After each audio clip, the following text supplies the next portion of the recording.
1824, século XIX, 1824 a 1887. Em 1845, ele propôs as leis que descrevem a corrente e a voltagem em circuitos elétricos. Em 1951, conheceu Bunsen. Esse Bunsen aí é aquele do bico de Bunsen lá. Tá, que arrumou recursos para que isso passar algum tempo, tá, e daí vai a história dele. Enfim, que daí ele fez todo esse estudo aí para chegar a essas conclusões aí. Mas vamos lá. Aqui eu tenho um circuito, certo? Esse circuito agora, ele começa a ficar mais chato. Por quê? Porque nesse circuito aqui, ele aparecem os resistores normais aí. Se não fossem esse E1, E2 e o E3, que vai estar escondidinho aqui, se não fosse esse E1, E2 e E3, ele é parecido com o circuito que eu já apresentei para vocês aí. Se fosse só com o E1 aí, só tivesse uma fonte, uma tensão, aí eu teria os resistores aí, o R1 e esse R1 e R1 em série, e aí esse R1 com esse R1 em série, mas em paralelo com esse R2 aqui. Aí o Paulo mesmo, vocês falaram que o Paulo ensinou para ver, por exemplo, se eu tivesse só essa fonte E1 aí, eu ia vir ajeitando esse circuito aí para descobrir a resistência equivalente. Mas aqui não dá. Não dá por quê? Porque aparecem aí mais do que uma fonte. Que, dependendo da análise, pode ser uma fonte ou um receptor, que agora eu vou estar chamando aí de receptor, que seria se eu ligar um motor no circuito junto com resistores aí, esse motor ele tem queda de tensão também, então a gente chama ele de receptor. E aí gerador. Eu posso ter vários geradores no circuito, eu posso ter vários motores, que eu vou chamar de receptores, que provocam queda de tensão, resistores que provocam queda de tensão, e aí começa a virar uma confusão. Aí para ajeitar isso e para conseguir resolver tipos de exercícios aí nesse modelo, a gente tem que adotar uma outra postura, não só determinar a resistência equivalente, aplicar em URI e determinar o que eu quero. É bem simples, mas quando eu tenho uma fonte só, ou duas fontes, mas uma do ladinho da outra ali, que eu somo o valor das duas, tipo, duas pilhas, uma conectada na bundinha da outra pilha ali, se eu tenho duas pilhas de 1 volt, eu tenho, se eu tiver duas, né, uma na bundinha da outra, eu tenho 3 volts. Eu somo a tensão. Mas aqui não, aqui eu tenho espalhado esse Z aí, que são geradores ou receptores, que a gente vai chamar de... O gerador que vai produzir, ele vai ser chamado de eletromotriz. E o receptor, ele vai ser chamado de contra-eletromotriz, que é o contrário. O eletromotriz vai mover, vai produzir. E o contra, ele vai receber, ele vai produzir queda de tensão. Então, a força eletromotriz vai produzir uma tensão. A força contra-eletromotriz, ela vai produzir uma queda de tensão. Ela vai usar a tensão. Então, dito isso, a gente começa com algumas definições aqui. Nó é o ponto de encontro de 3 ou mais fios. No desenho, os pontos A e D. Então, olha só, onde que eu tenho nó aí no circuito? Tem que tomar cuidado. Isso daqui não é um nó, isso daqui não é um nó, isso daqui não é um nó, isso daqui não é um nó. E esse é um nó. Ah, mas o pontinho preto é igual. Só que o que acontece aqui nesse ponto A e ponto D? Olha a diferença entre o ponto A e o ponto B. São 2 pontinhos. A corrente se divide aqui? Ali no ponto A a corrente se divide, ali no ponto B ela só chega. Eu posso até ter um fio amarrado ali no ponto B. né, descascado e amarrado ali, né? Mas não é um nó. Não é um nó por quê? Ah, professor, mas é a mesma coisa que dar um nó no fio ali. Não, o nó daqui não é um nó no fio. Não é um conjunto, encontro de dois fios que eu dou um nó ali. Faço uma amarração ali do fio. No ponto B eu tenho uma amarração de fio ali. Eu posso ter dois fios descascados e uma amarração ali, mas isso não é um nó para mim. Um nó para mim ele tem que ter mais. Ele tem que ter mais do que o quê? Mais do que 3 fios. Então, é o encontro de 3 ou mais fios. Então, no mínimo, tem que ter 3 fios para ser um nó. Descascado ali. Dois fios, se eu descascar e emendar, eu só estou emendando o fio. Agora, se eu tiver o terceiro ali, aí eu já tenho um nó. Tá? Então, fique bem claro isso. Ramo. Depois de nó, vem... Deixa eu realçar aqui. Nó. Agora, ramo. O ramo. Ramo é o trecho compreendido entre dois nós, de A até D, por exemplo. Então, aqui, de A até D, eu vou ter um ramo.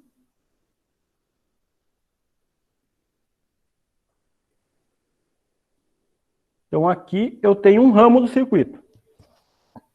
Nesse ramo eu tenho um E, que pode ser uma força eletromotriz ou contra-eletromotriz. Eu vou explicar isso lá para frente. E um resistor. Certo? Então, ali eu tenho um ramo, que é um trecho. Malha. Malha é uma sucessão de ramos fechado. Então, qual a diferença entre o ramo e a malha? Um ramo é de um ponto no outro. Tá? Eu tenho entre dois nós, se eu pego de um nó e vou até o outro nó, eu tenho um ramo.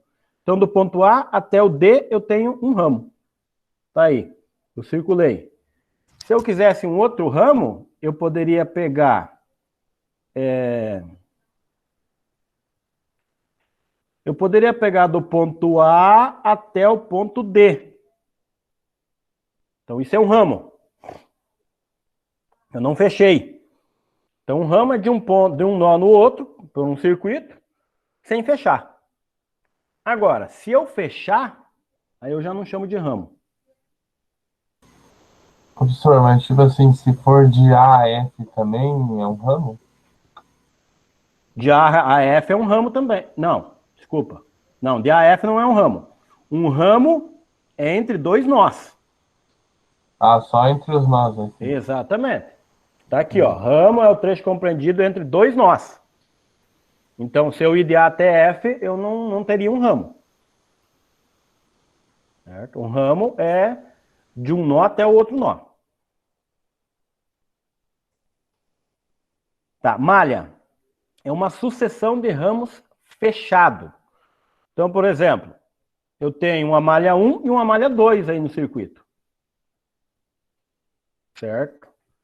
Então, se eu pegar a malha 1, a malha 1 que eu estou chamando ali é ABCDA. Então, teria a malha 1. A, B, C, D e A. Aqui eu teria um ramo. Certo? Uma malha, desculpa. Uma malha é fechada, um ramo é uma parte só. Aqui eu teria uma malha. Tá? E eu posso ter outra malha. Eu posso ter a malha aqui, ó. E fechar aqui. Então, bem definido. Nó, ramo e malha. Então, vamos lá para a primeira lei de Kirchhoff. A primeira lei de Kirchhoff é isso daqui, ó. Tá? Às vezes aparece assim aqui, ó. Somatório de I que chega é igual a somatório de I que sai. Então, o que está acontecendo? Quem está chegando aqui? O I1, o I4 e o I5 estão chegando. O I1 o I4 e o I5, flechinha, estão chegando aqui. Aqui vai ser o nó. Encontro de 3 ou mais fios. E quem que está saindo aqui? Quem está saindo? O I2 e o I3 estão saindo. O I2 e o I3 estão saindo. Então eu tenho 3 correntes chegando e acaba saindo 2 só. Certo? Se eu souber os valores aí de, por exemplo, sei lá, são 5. Se eu souber o valor de 4 delas, eu consigo descobrir com certeza o valor da quinta. Porque daí eu faço uma análise, né, das correntes, dos valores que estão chegando ou que estão saindo, e eu consigo identificar. Se tiver 5, que nem aí tem 5, e 1, e 2, e 3, e 4, e 5. Se eu apresentar 4 delas, qualquer uma das 4, a outra eu consigo, por definição, descobrir qual o valor. Tá? Somatória das correntes que chegam é igual à somatória das correntes que saem do nó. Essa é a primeira lei de Kirchhoff. Vamos lá. Segunda lei de Kirchhoff. Essa é um pouco mais chata. Essa vai depender de anotações, de colocação de sinais, vai depender da gente escolher uma trajetória para o circuito, que eu tenho que percorrer esse circuito. Eu tenho que escolher, é o aluno que escolhe. Depois que o aluno escolheu, ele vai usar as regras para colocação de sinais nesse circuito. Porque nesse circuito aqui, por exemplo, se ele não me falar que essa corrente é real ou convencional, eu não sei dizer quem é gerador e quem é receptor desse E1 e E2. E o mais, eu digo mais. Vamos ver se vocês vão lembrar aí alguma coisa sobre isso. Tá. Primeira pergunta minha. Os dois dispositivos E1 e E2 são iguais? Uma bateria? Uma bateria é um gerador. A gente vai estar chamando de gerador e receptor, tá? E1, uma bateria. Então, se você falou que é uma bateria, é um gerador. E E2? É uma bateria também? Pode ser. Acho que não, porque joga o negativo, né, professor? Deve ser Exato. Se for uma bateria, está em curto. Se for uma bateria também... Se as duas for bateria, uma está em curto. Por que uma está em curto? Porque uma está inversamente colocada aí. Exatamente. Se eu analisar as flechinhas de I, que foi ele que colocou essas flechinhas de I, não foi eu que coloquei. Se eu analisar as flechinhas de I, olha só, a primeira coisa que eu tenho que olhar num circuito. Se eu analisar as flechinhas de I é a corrente elétrica. Se eu olhar para E1, esse I, ela vai entrar no negativo e sair pelo positivo. Essa é a corrente. Quando ela chegar aqui embaixo no E2, ela vai entrar no quê? Ela vai entrar no positivo e sair para o negativo. Então, primeira conclusão minha, eles não são iguais. Se forem iguais, um está em curto, um está ligado de maneira errada. Então, são duas interpretações minhas. Se for duas pilhas, não está funcionando essa parada aí, porque ela vai chegar embaixo, uma das pilhas ela vai estar ligada no sentido do inverso. Então, não estaria sendo ligado de maneira correta. Se está ligado de maneira correta, né, isso daí está ligado de maneira correta, então um não é uma pilha, se um é uma pilha, o outro não é uma pilha, o outro é um motorzinho. Então, um é um gerador e o outro é um receptor. Certo? E aí, se tiver no enunciado do exercício que essa é a corrente real, se essa é a corrente real, sai do positivo da pilha, corrente real, e vai para o negativo, e sai do positivo e chega no negativo da pilha. Isso para corrente convencional. Se a corrente é convencional, E1 é um gerador. Por quê? Porque o gerador, no sentido convencional, sai do positivo da pilha e vai para o negativo. Então a corrente aí, eu estou vendo que ela vai do positivo por fora pelo circuito e chega no negativo. Então isso é um gerador. Isso no sentido convencional. Se no enunciado do exercício ele falar que o sentido aí é real da corrente, aí o E2 vira o gerador. E o E1 vira o receptor. Então, por que a gente tem que falar com vocês sobre sentido real e convencional? Que eu já conversei com vocês sobre isso. Porque se ele colocar no enunciado do exercício, inverte, o gerador com o receptor inverte. Certo? Então tá aí o desenho da corrente. Se ele falar que esse desenho da corrente aí é no sentido convencional, então o gerador é o E1. E o E2 passa a ser um receptor. E os R's aí, esse R minúsculo aqui indica, quando aparecer R minúsculo, indica que ele é a resistência interna desses dispositivos aí, porque de maneira interna ele já tem uma queda de tensão, tanto para o gerador como para o receptor. Entende? Além de queda de tensão produzida diretamente, o receptor, ele tem mais uma quedinha dentro dele que ele acaba aquecendo. Então ele tem uma resistência interna também. E a pilha também. A pilha, quando ela aquece, ela já rouba um pouquinho de tensão para ela funcionar. Já tem uma queda de tensão interna na pilha.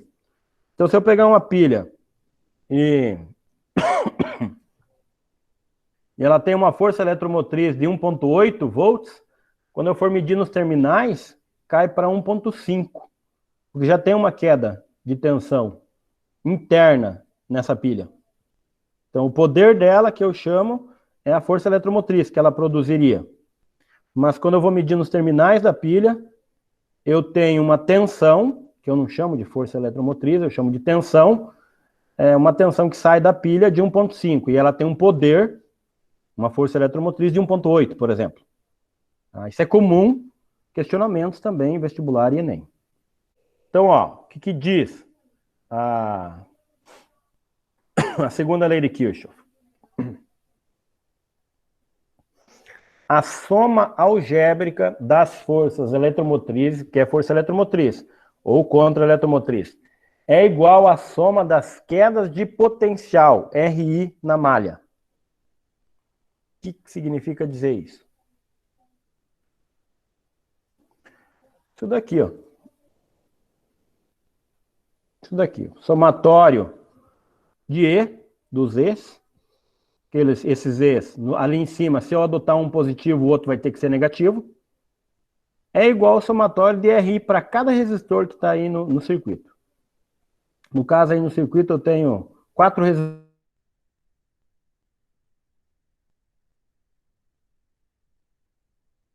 4 deles, que podem ser positivos ou negativos também, tá? Dependendo de como eu vou percorrer o circuito. Tá? Se eu percorrer o circuito na mesma direção da corrente, que é o que logo abaixo, um exemplo, eu vou percorrer no mesmo sentido da corrente, então eles são positivos. Esse RI mais RI mais RI. Se eu encontrar um que é inverso, né, se eu estou percorrendo no sentido horário e eu encontrar uma corrente no sentido anti-horário, eu vou usar menos RI. Então, são leis e regras para eu usar a segunda lei de Kirchhoff. Então, vamos lá. Essas leis, elas regem os critérios para a colocação de sinal. Então, eu tenho critérios para colocar sinal. Se eu vou colocar mais E, né, um gerador ou um receptor, se eu vou colocar mais E ou menos E. Porque dependendo do que eu estou percorrendo no circuito, eu posso colocar mais E ou menos E, que é uma queda de tensão ou uma tensão sendo gerada. Mas isso tudo depende de como eu vou escolher o circuito para eu percorrer. Eu tenho que percorrer o circuito. Então vamos lá. Para geradores e receptores, colocamos menos E quando percorremos o circuito passando por eles do positivo para o negativo. Então, o que acontece aqui? Ó? Aqui eu escolhi o percurso. Daí, quando eu chegar num dispositivo desse e passar do positivo para o negativo, eu vou usar menos E. Nesse caso. Certo? E se for o inverso, coloquei aqui, ó, atenção ali, nessa parte XY, então, eu vou colocar menos E.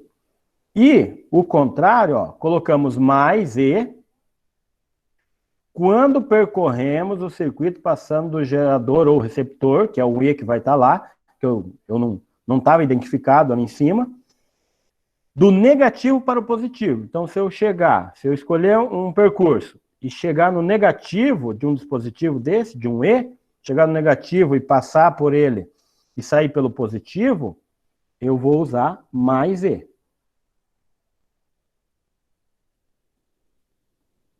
Então tá aí.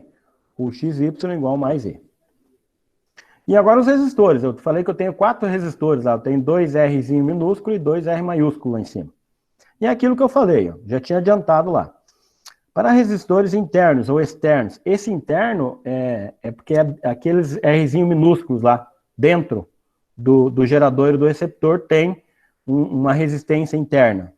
Ou externo. Externo daí é uma lâmpada, alguma coisa que está lá, um resistor fora, externo, no circuito.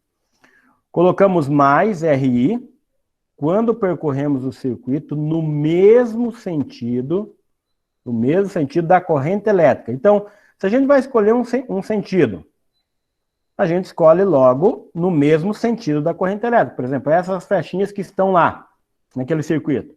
Aí eu tenho que escolher um percurso. Aí é lógico, eu dou uma olhada e falo, não, vou escolher um percurso no mesmo sentido da corrente elétrica. Porque daí melhora para mim, porque daí eu coloco todos positivos. Nesse caso aqui, ó, se eu fosse escolher um sentido aqui, se eu fosse escolher um sentido para esse circuito, eu ia escolher aqui, ó, no mesmo sentido da corrente. E aí, onde eu encontrasse uma resistência, eu ia colocar mais RI, ali nesse somatório. Já vou exemplificar isso daí. Um exemplo aqui. E o contrário aqui, então, colocamos menos RI, quando percorremos o circuito no sentido contrário da corrente elétrica. Então, eu estou com o percurso aqui para a direita, nesse caso, encontro um resistor que a corrente elétrica está passando para a esquerda. Aí eu uso menos RI para esse resistor.